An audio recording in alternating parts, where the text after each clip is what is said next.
And the guidelines that came out this week by the Preventive Services Task Force have a direct link to what would be offered if the House and the Senate bills were to go into law, if they were to be put into law. And George, this is exactly how it happens.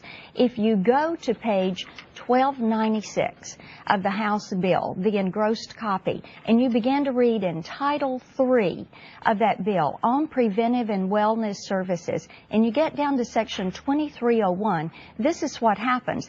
In Section 3131 of that bill, it changes the Preventive Services Task Force to the Clinical Preventive Services Task Force.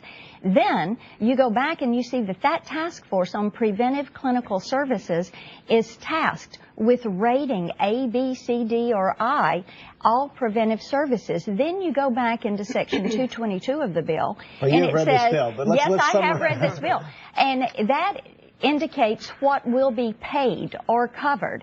And this is where the actual link comes, and I'll read it for you. In Section 2301, it says, all recommendations of the Preventive Services Task Force, that's the group that did the mammograms, and the Task Force on Community Preventive Services, as in existence on the day before the date of the enactment of this act, shall be considered to be recommendations of the task force on clinical preventive services. The point is that the guidelines they become the law. Would become, they become the law.